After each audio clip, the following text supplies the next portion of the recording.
Waalaikumsalam. Cek audio Pak Luki, suara saya sekarang sudah kedengar? Jelas sekali Pak. Alhamdulillah. Jelas, Pak, Tadi jelas. pengaruh puasa juga Pak Luki. Masya Allah, iya Pak. Belum ngopi soalnya Pak. Iya siap. Terima kasih Pak Luki, Pak Budi, luar biasa ini informasi yang kami peroleh. Pertama, tadi saya sampaikan bahwa khusus untuk OJK, Pak Budi, barangkali ada informasi yang perlu disampaikan, termasuk contoh informasi investasi bodong, termasuk pinjol ilegal.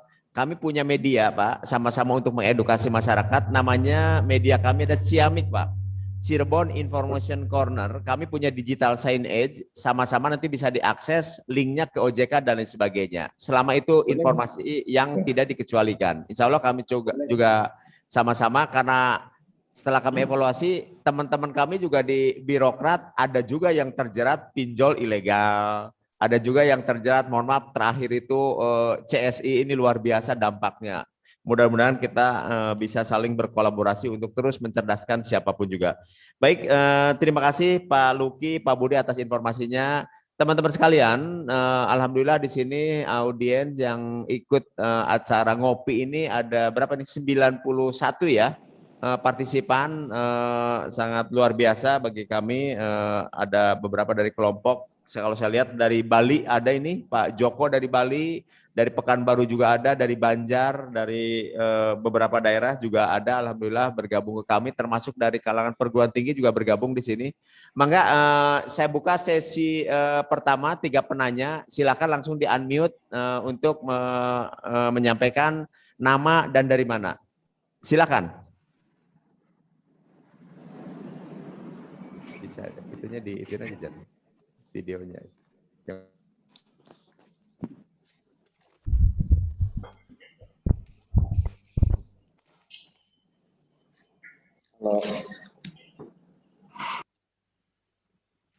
Silakan kalau yang mau bertanya di unmute atau raise hand.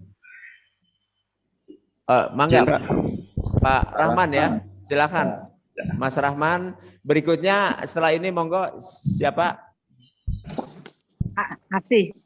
Oh, Mbak Asih silakan. Satu lagi.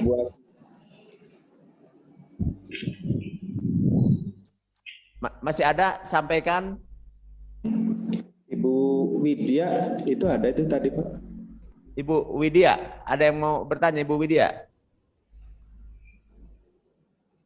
Silakan Mas Rahman dulu, setelah itu Bu Asih, dan setelah Bu Asih Bu Widya, silakan. Baik, terima kasih Pak Ing kesempatannya. Terima kasih juga buat Pak Budi, Pak Luki yang sudah berbagi ilmunya. Ternyata ilmu yang sangat baru buat kami Pak. Terkait dengan pinjaman online, ini kadang masalahnya bukan di peminjam, bukan di kita Pak, tetapi masalahnya di teman si peminjam. Karena tadi mungkin kalau yang Pak Budi sampaikan, beberapa pinjaman online yang ilegal itu kan meretas rekan-rekan atau kontak yang ada di HP. Nah, kami sebagai teman-teman dari peminjam tadi kadang sangat merasa terganggu. Bahkan berkali-kali ya nggak kenal waktu, pagi, siang, sore kita harus melayani telepon-telepon yang penagih-penagih itu. Apakah ada tips-tips sendiri Pak dari OJK agar kami tidak kena dampak dari sang peminjam tadi? Terima kasih itu Pak yang sampaikan. Assalamualaikum warahmatullahi wabarakatuh. Waalaikumsalam. Terima kasih Mas Rahman. Berikutnya Mbak Asih, silakan. Mbak Asih ini aktif banget ini, selalu ada di mana-mana. Terima kasih untuk materi yang tadi, dan sebenarnya saya juga sering mendapatkan informasi seperti itu. Pertanyaan saya sebetulnya sudah ditanyakan oleh penanya pertama, tapi ini ada semacam himbauan atau keinginan aspirasi dari saya selaku masyarakat ya. OJK udah bagus untuk langkah-langkahnya seperti sekarang Safari Ramadan OJK. Tapi yang saya inginkan bagaimana caranya OJK itu bisa menjangkau masyarakat yang lebih awam gitu ya. Kalau kita kan seperti saya mungkin dari praktisi di pendidikan ekonomi di sekolah ya. Tapi untuk ke masyarakat, saya sendiri merasa kesulitan misalkan memberitahu bahwa kalau ada tawaran tawaran online seperti ini jangan ditanggapi. Itu bagaimana cara menyampaikannya supaya mereka tidak terjebak? Terus terang yang terjebak ke pinjaman online bukan orang yang berpunya ya. Orang-orang yang justru memang sedang betul-betul kepepet, kejepit secara ekonomi mereka kurang gitu. Itu saja yang ingin saya sampaikan, keinginan saya OJK gimana sampai ke masyarakat terbawah. Terima kasih. Baik, terima kasih Bu Asih. Berikutnya tadi Bu Widya mau menyampaikan, silakan. Belum ada itu Pak kayaknya. Belum ada? Ya belum. Bu Widya tidak jadi? Ya. Atau yang lainnya silakan satu lagi. Mungkin saya jawab dulu Pak, kalau sekiranya itu. Saya Pak. Oh, udah, Sebentar Pak, satu lagi Bu, ini Bu Hani ya, Bu Haniyati. Ya. Silakan Bu. Terima kasih. Sebentar, Pak Budi biar satu lagi ya, izin. Terima kasih atas kesempatannya Pak Moderator, Pak Budi dan Pak Luki, sangat luar biasa sudah memberikan ilmu tentang pengelolaan keuangan dan syariah. Mungkin langsung saja yang ingin saya tanyakan, saya adalah salah satu nasabah syariah yang masih bergabung dengan Konven. Nah, yang ingin saya tanyakan, kalau tidak salah, saya sudah menanyakan ke teller bahwa dalam saat ini masih posisinya migrasi. Yang ingin saya tanyakan, kapan waktunya untuk yang syariah sebenarnya? Kemudian yang kedua tentunya yang selama ini ada kan belum ada ATM yang khusus syariah. Gambarnya seperti apa ke depannya? Itu satu. Jadi intinya syariah kan, BSI Syariah itu kan sudah di-launching oleh Pak Presiden. Jadi fixnya kapan untuk benar-benar menjadi secara mandiri syariah seutuhnya, BSI seutuhnya maksud saya. Terus yang kedua, kalau boleh dijelaskan apa perbedaan pengelolaan BSI yang tadi telah Bapak sampaikan dengan syariah yang ada di luar bank pemerintah. Mungkin itu saja yang bisa saya tanyakan. Terima kasih atas penjelasannya. Assalamualaikum warahmatullahi wabarakatuh. Waalaikumsalam. Terima kasih Bu Hani dari Dinas Sosial ya, Bu Hani.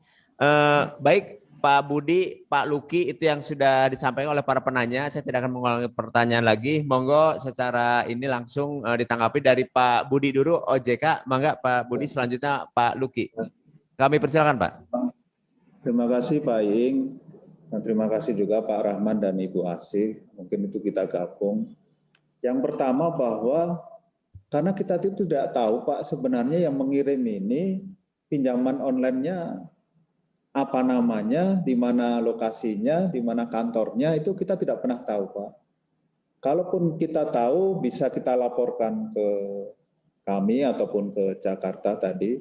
Nanti akan kita proses. Kalau memang dia tidak kalau dia memang ilegal, pasti akan kita tutup Pak. Seperti yang kita lakukan sudah 3.000-an yang pinjaman online. Masalahnya bahwa kan kita saling berteman nih Pak, saya dengan Pak Iing, taruhlah dengan siapapun, itu kan mesti ada di nomor HP-nya ada. Makanya itu kadang kita tidak merasa pinjam, tapi dibuat repot oleh orang lain. Itu terus yang pinjam siapa juga kita tidak pernah tahu juga kadang Pak. Saya diteror di berapa kali itu akhirnya saya blok, itu juga ini yang pinjam siapa, nama pinjolnya apa juga tidak tahu.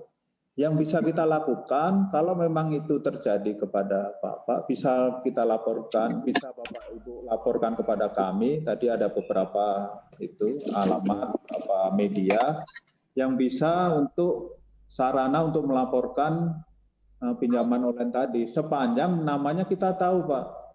Masalahnya itu tidak pernah tahu kita namanya apa, alamatnya di mana. Terus yang pinjam ini siapa, itu tidak pernah tahu. Itu yang Pak Rahman dan Bu Asih yang pertama. Yang kedua, bagaimana untuk literasi kepada masyarakat yang pedesaan ataupun yang belum melek teknologi ataupun lainnya. Kemarin pada saat sebelum pandemi itu selalu kita lakukan Pak, baik kita datang langsung ke beberapa desa ataupun yang lainnya, maupun kita melibatkan juga untuk lembaga keuangan. misalnya BPR atau bank umum untuk membantu sama-sama untuk literasi kepada masyarakat. Cuman masalahnya sekarang ini kita dibatasi tadi Pak, belum bisa untuk mengumpulkan orang dalam jumlah banyak, kemudian datang langsung kepada masyarakat, itu belum bisa kita lakukan. Tapi kita dengan bantuan lembaga keuangan yang ada seperti BPR, itu yang selalu kita harapkan sebenarnya BPR. Makanya selalu saya itu mendorong bahwa kalau bisa BPR itu yang miliknya Pemda terutama Pak, baik kota maupun kabupaten, itu untuk lebih ada di masyarakat, khususnya di desa-desa. Kalau kota kan itu juga kita dorong Pak Iing. Sekarang ini kan kota hanya ada 1 kantor Pak. Kalau kabupaten itu dari 40 kecamatan baru separuhnya yang ada untuk BPR. Sebenarnya kita harapkan BPR itu ada di setiap kecamatan. Itu kita harapkan tadi salah satunya memberikan edukasi, literasi maupun inklusi bahwa masyarakat itu bisa mengakses lembaga keuangan yang resmi dan yang legal. Itu sedang kita dorong Pak, mudah-mudahan nanti ya bisa terwujud bahwa di setiap kecamatan seperti BRI itu ada di setiap kecamatan. Mudah-mudahan BPR juga akhirnya nanti khusus yang pinggiran Pak ya. Kalau kota mungkin karena gampang diakses mungkin ya beberapa kecamatan yang perlu ada. Tapi kalau yang di pinggiran memang jaraknya jauh-jauh, itu yang kita harapkan bahwa lembaga resmi dalam hal ini baik bank umum maupun BPR itu bisa melayani masyarakat. Mungkin itu Ibu Asih tapi kami sebelum pandemi ini sudah rutin Bu, bahkan kami sampai ke desa-desa untuk memberikan sosialisasi bersama tentunya dengan bekerja sama dengan lembaga keuangan, baik BRI, kadang BPD, BCB kita ajak juga, ataupun lembaga keuangan lainnya. Itu mungkin yang jawaban kami. Terus yang Ibu Haniati mungkin Pak Fajar, Pak Luki yang menjawab. Pak Luki. Baik Pak, terima kasih. Terima kasih Bu Haniati atas pertanyaannya. Sebelumnya saya boleh tanya Bu Haniati, nasabah di Bank Syariah apa ya Bu? BNI Syariah. Oke, baik. Ya, baik. Jadi nanti bagi Bapak Ibu yang menjadi nasabah baik BSM, BRI Syariah maupun BNI Syariah ya. Jadi boleh kami sampaikan memang secara legal badan perbankannya itu memang sudah secara resmi itu menjadi Bank Syariah Indonesia Bu Haniati pada tanggal 1 Februari 2021 yang lalu. Namun karena kita punya ada 1.300 outlet ya tersebar di seluruh Indonesia, memang secara sistem dan operasional itu kita lakukan konversi menjadi satu sistem itu dalam waktu yang bertahap Bu. Jadi nanti akan ada waktunya kita lakukan konversi per wilayah. Jadi alhamdulillah sampai dengan saat ini kita sudah lakukan konversi di outlet-outlet kami, ya termasuk nasabah-nasabah yang ada di dalamnya, rekening-rekening yang ada di outlet-outlet tersebut itu ada di wilayah Makassar, Manado, Palu, dan juga di Jawa Tengah. Nah, insya Allah nanti di wilayah Cirebon juga akan ada agenda waktunya, saya juga agak lupa ya kapan, apakah bulan Juli, Pak? Juli ya? Oh, oke, Bapak yang lebih hafal nih, bulan Juli. Jadi bulan Juli ya, makasih. Nah, di bulan Juli nanti Bu Haniati kita akan lakukan konversi seluruh nasabah-nasabah yang ada di baik di legacy BRIS di wilayah tersebut. Nanti sekitar 2 minggu atau 1 bulan dari sebelum kita lakukan konversi tersebut, Ibu selaku nasabah akan mendapatkan notifikasi dari bank. Jadi dari melalui misalnya dari e-channel yang Bapak Ibu miliki, dari internet banking, mobile banking akan mendapatkan semacam panduan bahwa Bapak Ibu akan dipandu untuk melakukan migrasi dana-dana Bapak Ibu menjadi rekening yang baru, yaitu rekening Bank Syariah Indonesia. Jadi ditunggu aja Bu Haniati, insya Allah sudah ada jadwalnya. Terus kemudian pertanyaan kedua, apa bedanya ya yang dilakukan BSI dengan bank syariah lainnya? Jadi Bu Haniati, perbankan syariah itu ada 2 regulasi yang kita rujuk. Pertama adalah regulasi umum perbankan ya, yang dikawal oleh OJK, BI dan lain sebagainya. Itu rasanya mau perbankan manapun akan sama. kita merujuk kepada panduan yang sama. Nah, kemudian kita juga ada regulasi terkait syariah. Nah, terkait syariah ini kita juga sama sebenarnya merujuk kepada fatwa-fatwa, kepada Al-Quran dan hadis, namun kita punya yang namanya Dewan Pengawas Syariah masing-masing. Dan Dewan Pengawas Syariah itu mungkin punya beberapa pendekatan yang beda-beda dalam melakukan assessment terhadap suatu produk atau layanan yang dimiliki oleh perbankan tersebut. Ya, mungkin di Bank Syariah Indonesia kita punya misalnya pembelian kendaraan dengan akad jual beli atau murabahah. Nah, tapi mungkin di bank syariah lain mungkin menggunakan akad yang berbeda. Nah, itu yang tergantung dari masing-masing pendekatan yang digunakan oleh masing-masing perbankan. Tapi kira-kira seperti itu Bu Haniati, mudah-mudahan menjawab ya. Saya kembalikan lagi kepada Pak Iing. Baik, terima kasih Pak Luki, Pak Budi atas penjelasannya. Berikutnya saya buka termin kedua. Silakan raise hand atau langsung di unmute aja audionya. Sampaikan siapa dari mana. Silakan sesi berikutnya. Tolong Mas Fajar itunya ditampilkan. Pak Bahtiar. Ya Pak. Mau bertanya Pak. Silakan. Enggak Pak, yang lain dulu aja Pak. Mangga, yang lainnya ada? Kalau tidak, mungkin saya sedikit ini aja bercerita mungkin Pak Iing. Mangga Tadi, Pak Budi. Kenapa saya mengungkapkan bahwa saya itu pernah menjadi pegawai negeri. Saya merasakanlah Pak bagaimana menjadi pegawai negeri itu. Bahkan mungkin ya sama juga lah sekarang saya menjadi pegawai OJK ataupun sebelumnya saya BI Pak. Yang istilahnya gaji berapapun habis sebenarnya Pak. Bahkan selalu kurang itu udah pasti dialami. Terus apa yang saya lakukan Pak? Saya anak 6 Pak Iing. Dan pada saat 6 itu kan saya juga enggak, saya sebelum masuk BI itu sudah 4 anak saya sudah waktu itu. Terus kemudian saya masuk BI itu tambah 2, jadi 6. Itu kan ya mungkin Bapak Ibu melihatlah bahwa mungkin penghasilan BI seperti itu, bahwa tidak langsung menerima gaji besar juga Pak Iing. Tapi apa yang saya selalu lakukan yaitu menyisihkan tadi benar yang penjelasannya Pak dari BSI bahwa berapapun gaji yang ada di kita itu kita sisihkan sedikit-sedikit. Itu yang selalu kita tabung Pak. Kenapa saya selalu mencontoh satu orang Chinese Pak, terus terang mohon maaf nih Pak. Chinese itu walaupun mungkin rumahnya ya sederhana sekali Pak, tapi pasti uangnya banyak. Emasnya banyak. Orang Batak mohon maaf juga itu sama, selalu menyimpan emas mereka itu.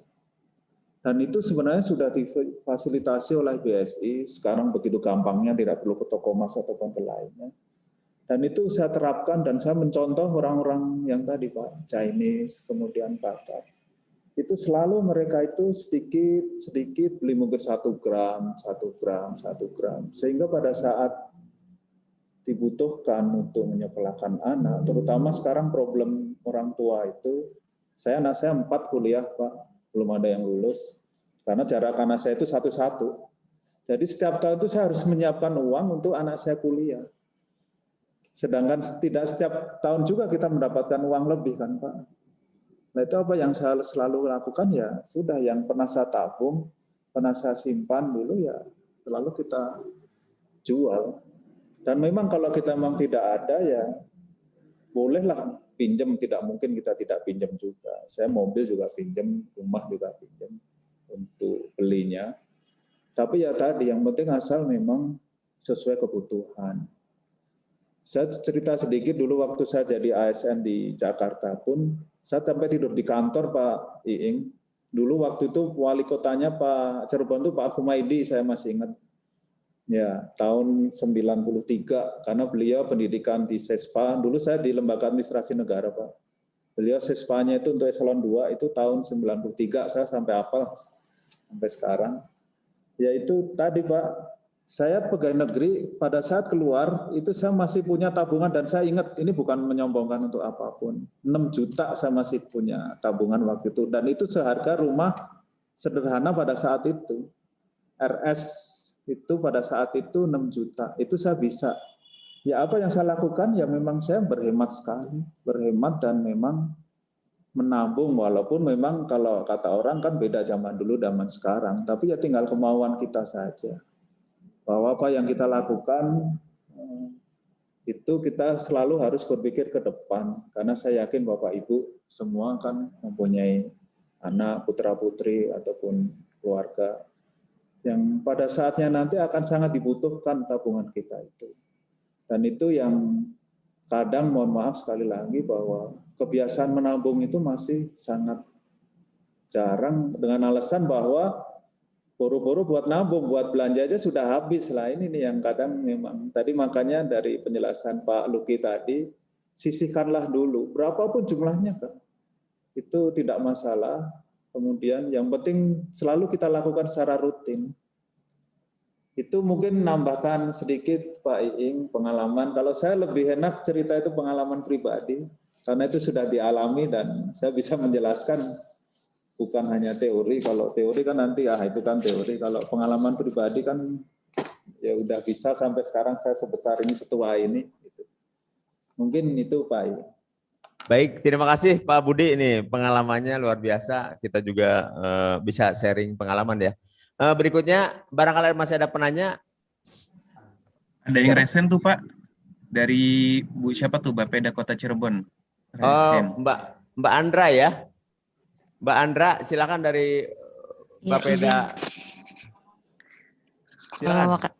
Makasih Pak Iing atas kesempatannya. Ini saya Diandra dari Bapeda Kota Cirebon. Penasaran sih, ada yang gimana ya, sekarang kan banyak marketplace reksadana yang banyak iklannya gitu, seliweran di sosial media, di TV, segala macamnya. Nah, itu kan mereka mengklaim kalau misalnya sudah berizin OJK. Nah, yang ingin saya tanyakan, ini mungkin pertanyaan untuk Pak Budi, kira-kira sebagai yang muda-muda nih memilih reksadana yang tepat itu seperti apa, dan ketika nanti ada permasalahan karena itunya di marketplace-nya itu mengklaim sudah berizin OJK, ketika nanti ada permasalahan, seperti apa sih sebenarnya yang dilakukan OJK seperti itu? Itu aja mungkin pertanyaannya Pak, terima kasih. Makasih Mbak Andra, ini ABG kita nih harus planning secara baik. Kalau saya sudah kadaluarsa belum bisa. Ada yang raisen siapa? Oh, Mbak Yati, silakan ya, Mbak Yati. Ya. Assalamualaikum. Salam. Ini titipan pertanyaan dari teman Pak. Kalau misalnya udah terjerat pinjol dan terjerat lagi, itu gimana ya Pak ya cara mengatasinya? Mungkin itu aja. Kasih. Tapi bukan terjerat cinta kan Mbak Yati? Iya Pak Budi. Ya. Nomor berapa Pak? Pak Luki, Pak Budi tadi terjerat pinjol ilegal ya tentunya ya, bukan terjerat cinta ilegal, bukan ya. Baik, satu lagi masih ada? Langsung resen atau unmute? Cukup dua dulu atau masih ada? Oke, dua dulu ya. Nanti sambil dilanjut karena masih ada waktu 20 menit lagi. Maka Pak Budi, Pak Luki, tolong sampaikan apa yang sudah ditanyakan oleh teman-teman semua. Ya, saya jawab dulu ya Pak Luki, nanti Bapak tambahkan yang berkaitan reksadana. Ya, kalau kuncinya pertama kenali produk tersebut dan risikonya tentunya. Jadi untuk yang muda-muda tetap produk investasi apapun kan selalu ada risikonya. Inilah yang kadang sering terjadi bahwa kok tidak seindah promosinya gitu. Seperti reksadana yang sering terjadi bahwa nilai aktiva bersihnya atau nilai reksadananya itu turun, bisa berkurang atau pokoknya balik saja tidak. Itu yang sering terjadi. Walaupun sekarang ada reksadana pendapatan tetap. Jadi kuncinya pertama adalah kenali dulu produk tersebut dan risikonya. Kalau saya sendiri nih, mohon maaf Pak Luki, walaupun saya kerja di OJK pun bagi saya, kalaupun nanti itu mau reksadana, nanti saja. Itu yang mungkin pilihan yang kesekian kali bagi saya. Dan saya pun juga tidak punya produk tersebut. Lebih bagus kalau menurut saya yang tradisional saja dulu, tabungan ataupun emas tadi. bisa. Walaupun emas juga naik turun, tapi nilainya sangat jauh Mbak Andra. Dulu saya nikah tahun 97 itu harga emas sekitar 18.000, saya masih ingat itu. 18.000, sekarang harga emas sudah 900-an. Ya. Itu bisa dibayangkan naiknya berapa kali lipat. Kalau ditanya apakah ada risikonya, ada. Bahwa naik turun emas ada, tapi secara jangka panjang tidak mungkin emas itu akan turun terus, tidak. Kenapa? Karena produk itu kan limited, kan terbatas. Bahwa kita pun sama-sama tahu, di Indonesia pun yang menghasilkan emas kan hanya daerah-daerah tertentu. Itu yang pertama. Terus kemudian yang Mbak Yati yang terjerat, pertama bahwa utang itu harus dibayar, itu prinsip itu dulu Mbak Yati, bahwa bagaimanapun kondisinya utang harus dibayar. Memang seperti yang tadi terjadi, itu yang datang ke OJK di Jakarta itu ada yang tadi Mbak Yati, bahwa dia sampai menutup pinjaman online yang lama dengan yang baru itu sampai seminggu itu 40. Jadi ditutup A, ditutup B, ditutup C. Lah, itu mending jangan dilakukan sama sekali. Kalau memang kita sudah tidak mampu ya sudah, tapi jangan kemudian pinjam lagi dari pinjaman online yang lainnya. Makin terjerat dan makin tidak bisa keluar itu nanti. Memang untuk sementara bisa selesai, tapi pasti karena mereka itu seperti apa ya, saling bekerja sama. Jadi nanti kalau butuh ditawarilah yang si A nanti ditutup, tawarilah si B, terus muter gitu aja. Dan itu selalu bunganya nanti lebih besar. Terakhirnya malah jauh lebih besar dibanding pinjaman awal yang harusnya dibayar. Jadi yang pertama memang ya, namanya kewajiban apapun kan harus diselesaikan, bahkan mungkin sampai ke kuburan pun nanti kita juga harus menyelesaikan ahli warisnya. Yang kedua, memang jangan menutup dari pinjaman baru lagi. Ya sedapat mungkin kita cicil, ataupun masalahnya ini yang kadang dicicil berapapun, itu juga yang datang ke Jakarta, sampai berapapun sudah membayar, sudah berapa puluh juta, tidak pernah lunas-lunas. Nah ini yang mungkin yang terakhir ya saya tidak menyarankan ya, mungkin HP-nya dibuang kalau memang sudah tidak bisa sama sekali atau nomornya. Tapi ya tetap kewajiban harus dibayar. Cuma kalau memang sudah terjerat sekali ya jangan ditutupi lah ya. Ya istilahnya kita ngomong apa adanya bahwa saya sudah tidak sanggup. Mungkin itu Mbak Yati. Mungkin Pak Luki yang ditambahkan yang reksadana Pak Luki. Baik Pak Budi, terima kasih. Jadi mungkin menambahkan sedikit ya, tadi sudah banyak dari Pak Budi. Jadi yang pertama ya, ini saya mungkin agak karena kita kan banyak kalangan ya, ada yang muda, ada yang tua, mungkin punya kemampuan ataupun profil risiko yang beda-beda yang mereka bisa accept ya. Jadi saya coba secara umum. Jadi ketika kita mau berinvestasi, yang harus kita lakukan sebelum menentukan produknya itu adalah kita harus tahu dulu tujuan keuangan kita untuk apa. Begitu kita tahu tujuan keuangan kita untuk apa, tentu kita sudah tahu nih, oh kalau kita misalnya kita ingin berinvestasi untuk misalnya biaya pendidikan S2. Nah, kita sudah tahu tuh berapa perkiraan biayanya, berapa jangka waktu yang perlu kita siapkan untuk mendapatkan atau mencapai tujuan keuangan tersebut. Baru setelah itu kita tentukan produknya apa. Karena produk banyak macamnya. Tadi mungkin kalau yang sifat profil, kalau kita sebagai orang akseptasi risiko kita adalah rendah gitu ya, atau moderat aja lah ya, mungkin tadi logam mulia, deposito, tabungan berencana, itu bisa menjadi pilihan. Tapi memang konsekuensinya apa? Konsekuensinya adalah potensi return-nya dia tentu akan terbatas ya. Kemudian kalau misalnya kita ingin yang lebih agresif lagi, tentu akan ada juga pilihan-pilihan yang lain, tapi tentu harus dalam rambu-rambu yang harus kita ikuti. Jangan sampai kita terjerat ya tadi, tawaran-tawaran menarik tapi ternyata nggak jelas siapa yang mengelolanya dan memang tidak wajar gitu investasinya gitu ya. Nah kemudian terkait dengan reksadana itu juga kalau bagi saya pribadi, saya juga mengambil reksadana. Nah, saya mengambil itu tentu di lembaga yang insya Allah profesional dan bonafide. Salah satunya misalnya melalui BSI, Bank Syariah Indonesia. Kita kan banyak aplikasi nih ya, Mbak Diandra ya, aplikasi macam-macam lah. Kita nggak tahu seperti apa pengelolaannya, tapi kalau misalnya melalui lembaga keuangan yang bonafide, yang sudah diawasi OJK, insya Allah tentu akan lebih amanah dan lebih mudah kita bisa mengontrolnya ataupun mendapatkan transparansi atas kinerja dari instansi tersebut ya. Nah mungkin itu sebagai salah satu contoh yang bisa kita lakukan. Kemudian pertanyaan kedua tadi ya dari Bu Yati, Jadi kalau sudah terjerat gimana nih? Aduh nih kartu kredit numpuk, pinjaman rentenir banyak gitu ya. Jadi yang pertama adalah kita insaf dulu nih. Kita sadari bahwa ini adalah suatu perbuatan yang salah, harus kita selesaikan.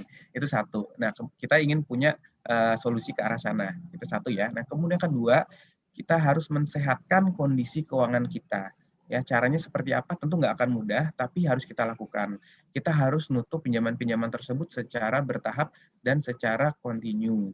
Caranya bagaimana ya? Kalau tadi Pak Budi sampaikan, jangan kita ambil pinjaman yang lain yang nggak jelas, itu betul. Tapi mungkin kita punya alternatif lain, misalnya kita punya pinjaman online yang nggak habis-habis karena bunganya gede. Mungkin barangkali ada saudara kita, ada keluarga kita yang bisa mengambil alih, istilahnya meminjamkan. Ya, kalau udah pinjaman saudara kan mungkin dari nggak ada bunga dan mungkin jangka waktu juga agak lebih relaksasi gitu ya. Nah, itu mungkin sebagai alternatif ya. Tapi tentu harus kita bayar karena itu merupakan kewajiban kita. Atau misalnya kita punya barang yang kita masih bisa jual, ya, untuk menutup dari pinjaman-pinjaman tersebut ya. Intinya pinjaman tersebut harus kita tutup baik segera ataupun secara bertahap, tapi harus kita lakukan.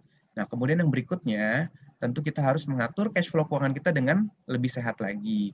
Nah, caranya ada dua. Yang pertama, kita memperbesar pendapatan atau kita mengurangi pengeluaran. Memperbesar pendapatan bagaimana? Oh, kalau kita misalnya pegawai, gaji kan diatur perusahaan, iya benar, tapi mungkin kita bisa punya usaha lain, jual kue online dan lain sebagainya sebagai pemasukan tambahan. Atau yang kedua, kita lebih berhemat dari sisi pengeluaran. Mungkin yang tadinya biaya rekreasi setiap bulannya 3 juta, kayaknya sekarang lagi pandemik 1 juta cukup, 2 jutanya buat menabung atau buat menutup cicilan online tadi. Yang ketiga, yang juga tidak kalah penting, jangan sampai terjerat kebiasaan untuk meminjam-minjam online lagi. Jadi kalau kita ingin punya sesuatu, kita lakukan langkah yang lebih sehat dengan menabung seperti yang Pak Budi sampaikan, dengan mensisihkan di awal dari gaji seperti yang Pak Budi sampaikan dan lain sebagainya. Mudah-mudahan menjawab ya, Bu. Ya, tapi kadang-kadang udah banyak cicilan gitu kan udah nggak bisa nabung. Betul. Jadi makanya menabung itu kita lakukan setelah kondisi keuangan kita sudah jauh lebih sehat, Bu. Jadi yang kita harus lakukan adalah tadi mengurangi pinjaman-pinjaman tadi dulu. Nah, setelah itu kita mau menabung 50.000, 10.000 pun ya, tapi paling enggak kebiasaan itu Bu Yati yang harus kita bangun. Kebiasaan itu harus kita tularkan kepada anak-anak kita, ya. Jadi kalau anak-anak ibu misalnya pengen beli sesuatu, mungkin nggak harus kita langsung belikan gitu, tapi silakan anak-anak kita nabung ya, setiap minggu kita nabung 5.000 gitu. Nanti setelah itu mau dibeli mainan ya kita tambahin nggak apa-apa, tapi ada kebiasaan menabung yang sudah kita bangun dari sejak kecil, Ibu Yati. Terima kasih, Pak. Luki, ada beberapa kata kunci nih. Pertama, jangan terjerat janji-janji manis. Masya Allah, iya. Termasuk saya juga kadang kalau ada yang rayu-rayu langsung kelepek-kelepek aja nih. Jadi ini baik ABG maupun mantan ABG, jangan terjerat janji-janji manis terutama dari pinjaman online ilegal. Yang kedua, jangan gali lubang tutup lubang untuk memecahkan masalah itu ya. Tadi Pak Budi sangat ini sekali. Yang berikutnya, salah satu investasi yang cukup ini adalah emas. Walaupun di Cirebon banyak emas. Ada Mas Iing, ada Mas Luki, gitu, ada Mas Budi, ada Mas Bahtiar, dan lain sebagainya. Yang berikutnya insaf. Ini kata kunci insaf. Memang Pak Luki sangat susah, tapi memang harus kita lakukan ya. Karena kita agak sulit memisahkan antara keinginan dan kebutuhan. Tapi semuanya teman-teman ini yang harus kita lakukan dengan niat yang baik, ikhtiar yang luar biasa. Baik, berikutnya masih ada waktu 15 menit lagi. Saya buka sesi yang terakhir. Manfaatkan kesempatan ini, silakan raise hand atau langsung unmute. Halo? Pak Amir ya. Coba, ya. Pak Amir, mangga silakan Pak Amir. Berikutnya siapa lagi? Ada 2 lagi, mangga. Dari Jamblang, saya lihat dari Jamblang ada yang bertanya juga. Sama Pak Irianto. 3 penanya ya. Jadi dari Jamblang silakan, terus Pak Irianto, dan mohon maaf karena waktunya sangat terbatas, mungkin nanti hanya 3 penanya ini yang bisa sampaikan. Kami persilakan Pak Amir untuk menyampaikan singkat, padat. Selamat pagi, Assalamualaikum warahmatullahi wabarakatuh untuk semuanya. Waalaikumsalam warahmatullahi wabarakatuh. Yang saya tanyakan adalah masalah tunggakan pinjaman itu yang bisa nge-blacklist ke bank itu dari pihak mana? Apakah misalnya tadi investasi bodong itu bisa nge-link ke bank untuk nge-blacklist seseorang atas tunggakannya? Dan apakah tunggakan itu akan tetap berbunga menurut hukum atau tetap seperti itu? Karena selama ini otomatis mereka kan valid, tapi mereka akan dikenakan bunga. Apakah seperti itu? Satu. Dan kedua adalah di Cirebon ini sedang berkembang ada investasi yang menginvestasikan senilai 1.200.000 misalnya. Harus mengerjakan sesuatu produk dengan imbalan 400.000 per kotak. Kalau kotaknya itu, gimana? Produk iklan ya? Ya, pokoknya ada suatu produk ya, nggak saya sebutin karena saya baru konsul. Ini nilainya itu kita harus invest 1.200.000 misalnya. Nanti seseorang itu akan suruh mengerjakan sesuatu produk dengan imbalan satu kotak itu diuntungkan seharga Rp400.000. Padahal kalau saya nilai itu produk kalau dijual hanya senilai 200.000. Tapi si penjamin produksi ini dibeli. Iya. Dibeli dengan harga 400. Kayaknya nggak masuk akal. Ini kata tadi yang disampaikan, kalau investasi yang nggak masuk akal itu jadi aneh gitu. Karena suatu produk ini nilainya 200 tapi mereka bisa mengembalikan dengan dibeli 400.000. Dan si konsumen ini harus mendepositokan 1.200.000. Itu yang ada di Cirebon. Jadi ada dua pertanyaan. Terima kasih. Assalamualaikum warahmatullahi wabarakatuh. Waalaikumsalam.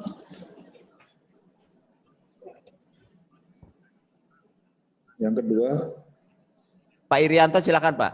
Di unmute ya. Saya Pak Ing. Iya, Pak Irianto dulu Pak. Silakan. Ya, terima kasih. Pak Wasju sebentar ya. Ya. Pak Wasju. Siap. Pak Wasju sebentar, Pak Irianto dulu ya. Izin Pak Irianto, mangga silakan dilanjut. Oke, terima kasih. Izin bertanya pada OJK, Pak. ya, Kalau Pak. dimungkinkan OJK itu mungkin lebih tindakannya itu preventif atau bahasanya apa, pencegahan dahulu. Jangan sampai ada kemudian warga masyarakat yang sudah mengikuti investasi tanda petik bodong, dirugikan, akhirnya dalam berita-berita kan kemudian susah pengembaliannya. Mereka yang melakukan investasi tersebut dengan enaknya kemudian hanya ya sudah saya menanggung resiko hukum, tapi yang mereka tuntut para nasabah itu kan lebih kepada uang mereka tidak bisa kembali. Contoh kasus mungkin CSI kita itu sudah banyak rekan-rekan sejawat kita yang mungkin tidak sadar banyak yang kemudian dananya tersangkut di sana dan belum kembali. Kemudian pada Bapak Luki mungkin kenapa Pak pangsa pasar kita kan sebenarnya besar untuk bank syariah, tapi kemudian masyarakat masih lebih suka dengan bank umum konvensional lainnya, sehingga apakah karena memang keunggulan kompetitif dari bank syariah itu masih belum bisa dirasakan masyarakat, sehingga masyarakat itu masih lebih percaya dan kemudian lebih tertarik pada bank umum lainnya saja, bukan bank syariah yang sebenarnya pangsa pasarnya besar di negara ini. Terima kasih Pak. Terima kasih Pak Irianto. Berikutnya Pak Wasju, silakan penanya terakhir ya. Di unmute Pak, izin. Pak Wasju, silakan audionya di unmute. Terima kasih. Assalamualaikum warahmatullahi wabarakatuh. Waalaikumsalam. Begini Pak, tadi sudah banyak ditanyakan sebelumnya mengenai investasi bodong, pinjaman yang online, sehingga banyak masyarakat kita yang sudah istilahnya menjadi suatu korban gitu istilahnya. Nah di sini yang akan saya tanyakan, kita sebagai masyarakat awam, maksudnya itu ada istilah reksadana ya, reksadana. Nah, apakah mungkin dari istilah reksadana ini untuk diperkenalkan kepada masyarakat agar lebih mengetahui lebih banyak, tahu dan bagaimana praktisnya supaya nanti tidak ada adanya suatu korban-korban yang muncul seperti itu. Nah, Sehingga nanti begitu kalau kita mau melakukan hal tersebut akan lebih jelas dan lebih paham mengenai reksadana tersebut. Sehingga melakukannya tidak setengah-setengah, hanya kalau memang kita punya modal bisa kita tanamkan di reksadana tersebut. Nah, untuk itu bagaimana cara untuk menyadarkannya kepada masyarakat mengenai tadi yang sudah banyak diketahui dan korban-korban mengenai investasi bodong, kemudian pinjaman online dan sebagainya. Terima kasih. Itu saja. Baik, terima kasih Pak Wasju. Bapak-bapak sekalian, itu 3 penanya terakhir ya, karena kita dibatasi oleh waktu. Mangga Pak Budi, Pak Luki, tolong sampaikan apa yang tadi penanya sampaikan dan ingin penjelasan. Sepenuhnya saya serahkan ke Pak Budi. Ya, sama Pak Luki. Terima kasih Pak. Tadi pertanyaan pertama Pak Amir Sani yang berkaitan dengan blacklist.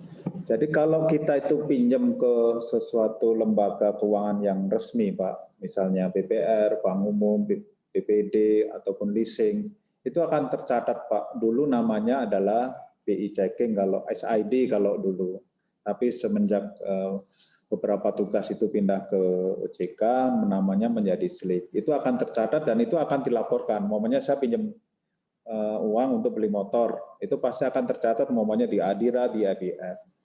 Dan kalau memang tadi Bapak bilang blacklist atau kita gampangnya menyebutnya macet lah istilahnya, itu akan tercatat terus Pak, sepanjang memang belum kita selesaikan pinjaman tersebut.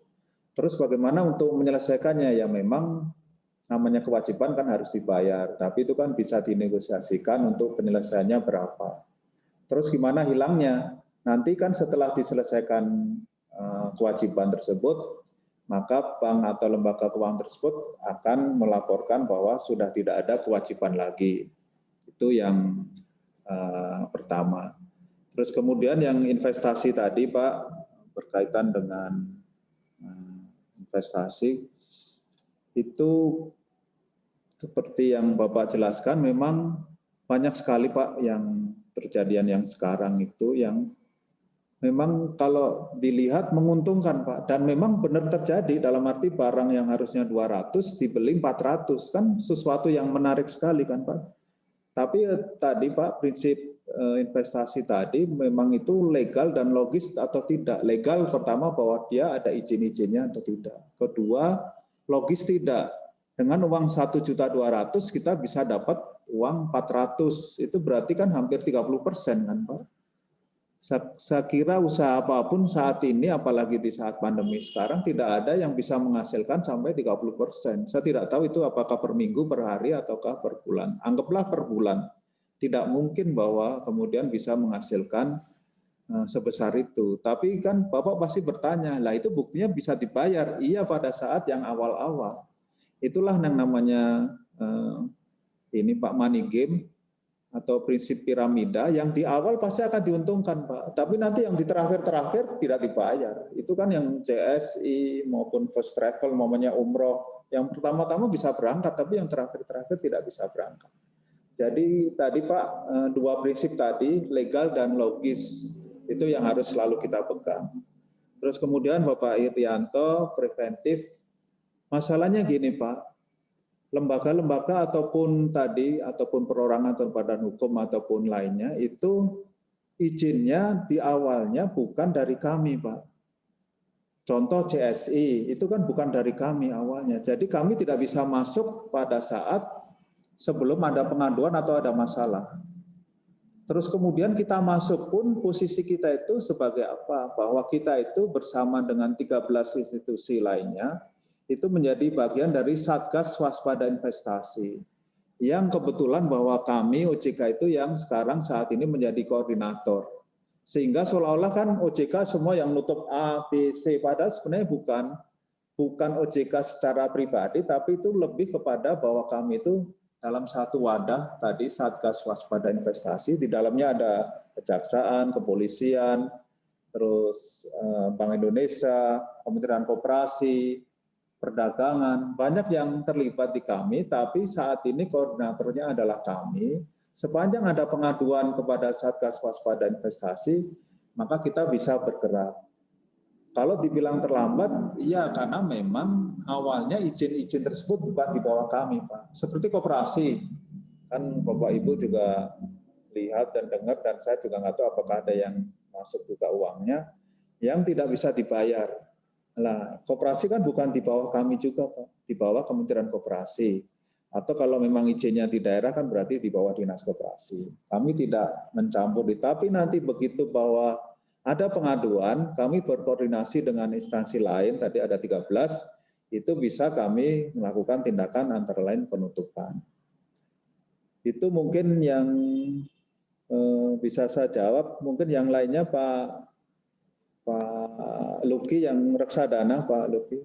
Baik, tadi mohon izin, tadi yang pertanyaan kedua Pak Irianto ya, tadi pertanyaan yang keduanya tadi saya agak lewat, nanti mohon bisa diulang, tapi yang terkait reksadana, saya sepakat ya, jadi memang tidak hanya reksadana sebenarnya Bapak Ibu ya, jadi memang kita perlu literasi keuangan yang lebih luas lagi kepada masyarakat terkait dengan tadi habit dalam mengelola keuangan. Itu sih sebenarnya prinsip yang lebih penting yang kita sampaikan. Kalau reksadana kan sebenarnya hanya part of dari solusi yang bisa digunakan ya. Bisa jadi itu adalah pilihan kita, bisa jadi kita pilihannya juga lain ya. Berbagai macam pilihan yang ada di masyarakat itu bisa kita gunakan. Tapi memang kalau dari sisi produk reksadana itu keuntungannya apa? Keuntungannya adalah itu seperti investasi berjamaah. Kita ini mungkin keterbatasan kemampuan dalam mengelola portofolio manajemen investasi. Kita nggak paham nih, saham itu seperti apa, penempatan investasi yang bagus tuh di produk-produk apa. Nah, makanya kita bekerja sama dengan manajer investasi. Mereka lah yang mengelola uang yang Bapak Ibu titipkan melalui reksadana. Dan reksadana itu banyak pilihannya. Ada reksadana pasar uang. Oh, berarti dana-dana Bapak Ibu yang dititipkan di situ, itu akan ditempatkan oleh manajer investasi ke produk-produk perbankan atau produk-produk pasar uang. Misalnya deposito, kalau syariah, atau surat berharga SBI, dan lain sebagainya. Atau misalnya reksadanya adalah reksadana campuran.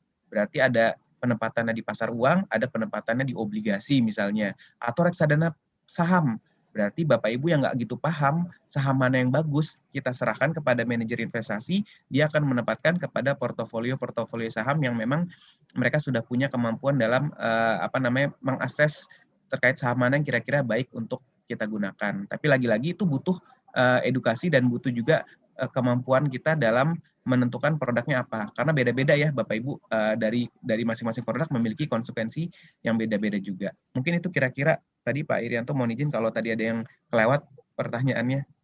Preventif tadi Pak, untuk OJK Pak, yang Pak Irianto tadi, kenapa kita selalu terlambat itu Pak? Oh gitu. Ya. Kali itu mungkin dari sisi regulator ya lebih banyak bisa menjawab, tapi bagi kami sih sebenarnya kepada nasabah itu kita ingin hadir ya, tidak hanya memang sebagai gimana Pak? Monggo Pak. Iya ya. Mungkin yang saya maksud adalah bank syariah di mata masyarakat kita itu. Kenapa masih kalah sama konven ya?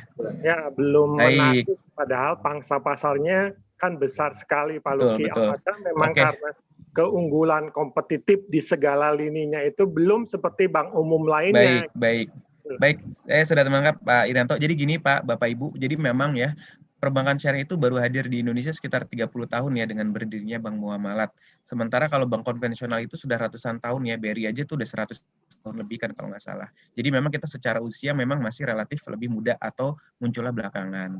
Terus kemudian yang kedua, memang kita masih perlu banyak agenda untuk literasi terkait keuangan syariah kepada masyarakat, dan ini kita lakukan bersama dengan teman-teman dari OJK ya, literasi keuangan, karena berdasarkan data OJK literasi keuangan syariah dan inklusi syariah itu masih rendah, kalau nggak salah sekitar 8-9 ya kalau nggak salah Pak Budi ya. Sementara kalau literasi keuangan dari perbankan umum itu sudah sekitar mungkin 30%-an lebih lah, udah banyak. Nah itu yang memang jadi PR kami untuk menyampaikan. Dulu memang awal-awal kita muncul, karena kita adalah perbankan yang baru, kita mungkin masih banyak ketinggalan dari sisi teknologi, dari sisi keragaman produk, dan lain sebagainya. Tapi alhamdulillah kita ini sudah banyak berkembang Bapak Ibu. Apa yang ada di perbankan konvensional itu biasanya sudah bisa kita layani. Orang mau mobile banking kita sudah punya. Orang mau buka rekening secara online kita sudah bisa punya. Bahkan ada beberapa produk-produk unik yang tidak dimiliki oleh perbankan konven, tapi dimiliki oleh perbankan syariah. Contohnya tadi, tabungan emas. Perbankan konven nggak punya.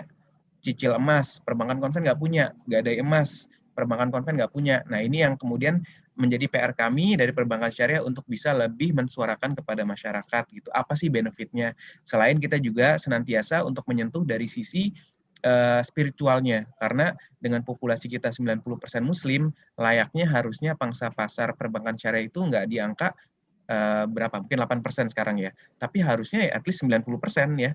Mungkin kira-kira kayak gitu Pak Arianto. Jadi memang masih banyak PR, mudah-mudahan itu bisa kita lakukan bersama dengan OJK juga untuk bisa lebih banyak mensiarkan tentang keuangan syariah. Menambahkan sedikit Pak. Silakan Pak. Ya, ke Pak Wasju. Jadi untuk kurikulum memang itu bukan kewenangan kami Pak Wasju untuk reksadana itu masuk di dalam kurikulum, tapi sekiranya memang dibutuhkan Pak, kami siap untuk memberikan sosialisasi kepada murid-murid. Kemarin kami juga mengadakan acara cerdas cermat keuangan Pak, itu seluruh wilayah 3 Cirebon, SMA itu kita juga bagian untuk tadi Pak lebih paham, lebih tahu berkaitan dengan lembaga keuangan yang ada. Itu mungkin yang bisa Pak, tapi kalau sekiranya dibutuhkan kami siap Pak untuk setiap saat hadir untuk memberikan sosialisasi, literasi ataupun lainnya. Mungkin itu sedikit tambahan Pak. Baik, terima kasih Pak Budi, Pak Luki atas penjelasannya teman-teman sekalian. Waktu juga yang harus saya lakukan penyekatan ya, tidak menyekat mudik tapi menyekat pertemuan pagi hari ini. Terima kasih khususnya ke Pak Budi, Kepala OJK Cirebon, ke Pak Luki dari BSI, dan teman-teman partisipan semua. Mudah-mudahan ini bagian dari ikhtiar kita untuk memperbaiki kinerja kita, untuk memperbaiki pola hidup, pola perencanaan, terutama kaitan dengan keuangan. Teman-teman sekalian, sebelum saya tutup ada beberapa hal yang ingin saya sampaikan. Pertama, edukasi terkait masalah keuangan dan lain sebagainya adalah menjadi kewajiban kita semua. Tentunya kami bagian dari perencana pembangunan juga menyediakan spot tadi yang saya sampaikan Pak Budi, Pak Luki, kalau ada perlu yang disampaikan ke masyarakat, kami punya spot namanya Ciamik, Cirebon Information Corner. Jadi nanti untuk literasi keuangan dan lain sebagainya kami siap untuk menampilkan di media yang kami miliki. Yang kedua, terkait dengan program-program yang ada, program ngopi ini kami lakukan 1 bulan 2 kali, insya Allah narasumber dari berbagai latar belakang, dan untuk next berikutnya narasumber kami Dr. Nina dari Universitas Padjadjaran Bandung, karena kami juga alhamdulillah Pak Budi ini kolaborasinya luar biasa sekali. Kami dapat kerjasama juga dari IPB Bogor, dari UMM Malang, termasuk dari Lampung juga, dosen-dosen dan seluruh perguruan tinggi di Kota Cirebon siap mensupport program ngopi ini. Ngobrol online peningkatan kompetensi, dan kami semua mohon izin saya harus sampaikan juga semua narasumber tidak kami bayar karena memang kami tidak forum ini bukan komersialisasi, ini bagiannya transfer of knowledge, bukan aliran gratisan Pak Budi Pak ini, tapi bagian ikhtiar kita untuk mengedukasi semuanya. Baik, sebelum saya tutup Pak Budi, ada yang mau disampaikan? Ya, satu saja Pak ini Pak. Satu. Jadi gini Bapak Ibu semua, kami ini sering menerima pengaduan berkaitan dengan kredit pensiunan. Jadi Bapak Ibu, jadi berhati-hatilah pada saat kita mau memasuki pensiun. Terus terang banyak banget lembaga keuangan yang menawarkan. Bukannya tidak boleh, bukan. Tapi sekali lagi tolong dihitung benar. Karena kami sedih Pak Iing, pernah kami menerima surat pengaduan, itu pensiunnya dari 3 jutaan, dia hanya tinggal terima 300.000. Terus di saat itu juga dia membutuhkan biaya untuk anak sekolahnya. Kami kan tidak mungkin secara pribadi memberikan bantuan uang ataupun yang lain. Sedangkan dia ke beberapa bank sudah mentok lah istilahnya Pak, mau di top up tidak bisa. Jadi kalau bisa, saya kemarin ke salah satu BPR Pak, kebetulan itu saya juga salut sekali, ada ibu-ibu guru SD, itu depositonya hampir 1 miliar. Saya tanya kok bisa gitu. Ternyata dia setiap kali terima apapun ditabung di deposito itu hampir 1 miliar Pak, ibu-ibu guru SD pegawai negeri. Jadi mohon sekali, jadi kalau memang kita tidak sangat membutuhkan pada saat pensiun, itu jangan diambil pinjaman. Lebih baik kita memang apa adanya, terus nanti menikmati pensiun, ya sudah kita nikmati yang ada. Kalau memang membutuhkan sekali, ya pinjaman tolong diatur benar, jangan sampai kemudian kita setelah pinjam gajinya tinggal 100.000, 200.000, untuk zaman sekarang kan susah sekali untuk hidup, Pak. Padahal uangnya sudah habis untuk kemarin-kemarin, sedangkan kebutuhan itu masih sangat besar. Mungkin itu saja, Pak, yang harapan dari kami. Jadi mudah-mudahan forum ini, Pak, kami terus dapat berpartisipasi. Tujuan kami ya tadi, Pak, untuk mensosialisasikan beberapa hal berkaitan dengan lembaga keuangan ataupun berkaitan dengan investasi ataupun pinjaman online ataupun lainnya lah, Pak, yang berkaitan dengan keuangan. Kami siap membantu, Pak, setiap saat. Terima kasih, Pak Iing. Baik, terima kasih Pak Budi. Izin sebelum saya tutup kita berfoto bersama. Mohon videonya untuk diaktifkan untuk dokumentasi kita semua. Mohon teman-teman yang belum mengaktifkan videonya diaktifasi dulu. Baik, saya hitung ya. 1, 2, 3. Ya, next slide. Berikutnya sudah. 1, 2, 3. Berikutnya. Mohon diaktifkan videonya. Baik, 1, 2, 3. Masih ada, Mas? Satu lagi. Berikutnya 1, 2, 3. Baik, terima kasih Bapak Ibu sekalian atas partisipasinya, dan sebelum saya tutup, saya menyampaikan selamat Hari Raya Idul Fitri. Mohon maaf lahir dan batin. Wabil khusus Pak Budi, Pak Luki, dan teman-teman OJK juga BSI, terima kasih sekali atas kerjasama dan kolaborasinya. Mudah-mudahan silaturahmi kita, kolaborasi kita terus bisa dikembangkan di masa yang akan datang. Mohon maaf barangkali ada kekurangan. Saya akhiri billahi taufiq wal hidayah. Assalamualaikum warahmatullahi wabarakatuh. Waalaikumsalam warahmatullahi wabarakatuh.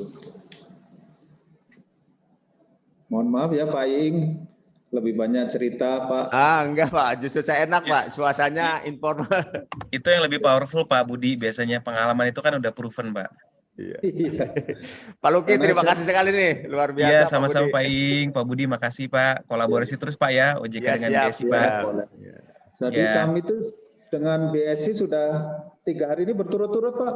Oh kemarin, iya. Oh betul-betul. Ada agenda ini ya, apa tema-temanya Pak ya? Ya, Pak Budi, dengan izin Dewan Pak, Masjid, ya, Pak. kami teman-teman relawan TIK pernah beberapa kali dengan OJK juga menyelenggarakan event namanya Ngabuburit Pak, Ngabubur IT. Jadi edukasi, cuman kebetulan sekarang lagi pandemi, jadi paling lewat online dan lain sebagainya. Ya Pak, siap. Terus tadi yang berkaitan dengan Ciamik Pak ya, nanti segera kami tindak lanjuti Pak. Kami kebetulan butuh yang investasi bodong ataupun pinjaman ilegal ini ada rutin setiap bulan Pak. Mungkin bisa kita upload aja, karena itu kan memang resmi Pak, resmi dari OJK, dan itu bisa diakses siapapun gitu. Iya. Kami menyediakan link Pak. Nanti besok kami akan rapat dengan seluruh perguruan tinggi di Kota Cirebon dan Kabupaten untuk mengisi folder pojok perguruan tinggi Pak. Nanti perguruan tinggi itu menyampaikan beberapa hal yang menjadi unggulan perguruan tinggi dimaksud. Jadi kami menyediakan spot-spot untuk sama-sama berkolaborasi. Barangkali misalkan UGJ unggulannya apa nih? STTC unggulannya apa? UMC apa unggulannya? Sehingga siapapun berhak tertarik untuk kuliah di kampus yang bersangkutan selama mereka menjual. Begitupun Pak Luki, BSI tadi Pak Irianto bagus sekali ketika Pak Luki dengan jajaran manajemennya dan lain sebagainya bisa mempublish, mensosialisasikan secara menarik, tentunya siapapun akan sangat mudah beralih ke BSI dan lain sebagainya. Ini ikhtiar kita untuk saling menguatkan Pak. Mudah-mudahan Cirebon bisa lebih baik lagi. Mungkin itu Pak Joko, Bali, terima kasih sekali nih. Ini kebetulan dari area kami juga hadir nih, ada Mas Harsaid nih, Mas Harsaid dari area BSI Cirebon. Pak Budi, Bapak Ibu sekalian. Makasih. Mitra saya ini setiap hari ketemu. Udah bosan ya Pak? Iya nih sama Pak Budi nih Pak. Jangan bosan Pak ya. Jangan bosan-bosan Pak. Oh iya Pak Ing, tambah lagi Pak Ing. Nanti kalau memang itu kami akan ini Pak, ada namanya di kami itu sekolah pasar modal Pak. Nah, itu bisa. Ya, itu pasar modal. Paling tidak bukan berarti harus langsung beli, bukan. Tapi paling tidak mengenal singkat bagaimana pasar modal itu. Karena kan sekarang banyak juga tawaran. Banyak, Pak. Karena sekarang dengan cukup HP aja sudah bisa bertransaksi saham, Pak. Betul, Pak. Jadi kalau tidak tahu ilmunya, yang ada cuma kejeblos nanti, Pak. Nah, iya. Ya, itu kami selalu bekerja sama dengan Bursa Efek, Pak. Ya. Jadi nanti kalau dengan kampus kami rutin, Pak. Itu hampir setiap bulan, mungkin kalau nggak 2 sekali itu pasti kami lakukan. Itu rutin. Nah, nanti mungkin bisa juga, Pak, dengan masyarakat secara umum nanti berkaitan dengan pasar modal. Kalau yang awal itu hanya pengenalan saja, Pak. Pengenalan, risikonya seperti apa, operasionalnya seperti apa, sehingga kita paling tidak ada bekal lah kalau memang ada tawaran ataupun yang lainnya. Karena sekarang anak-anak muda itu rata-rata malah sukanya main saham, Pak. Iya, betul. Dan memang investor kita itu sekarang sudah rata-rata di bawah 30 tahun, hampir 50% itu di bawah 30 tahun, Pak. Tapi tadi problemnya sama, bahwa banyak juga yang kejeblos karena beli sahamnya pakai pinjaman online. Nah, itu dia. Jadi sumbernya, Pak, ya? Iya. Sumbernya itu, Pak, yang dari pinjaman online ya, Pak? Iya. Sedangkan saham sendiri kan naik turun, Pak. Kalau Betul, pas Pak. naik ya bisa untung, tapi kalau pas turun, sedangkan pinjamannya kan yang dibayar kan tetap terus. Nah, ini yang banyak kejeblos juga. Setuju, Pak, karena memang untuk investasi di saham itu biasanya kalau di perencana keuangan itu emang uang-uang yang nganggur kalau bisa ya. Jangan uang yang ngambil dari punya orang lain gitu, atau uang yang memang terbatas gitu. Ini termasuk THR uang nganggur nggak, Pak Luki nih? Saya Kalau sengaja. kalau misalnya kebutuhan-kebutuhan lain sudah terpenuhi, bisa jadi, Pak, mungkin tabungan kita sudah cukup, dana darurat kita sudah cukup. Nah, itu bisa jadi, Pak. Ya, daripada nganggur, mungkin kita investasikan kepada sesuatu yang lebih memiliki nilai return. Bisa jadi, Pak. Tergantung.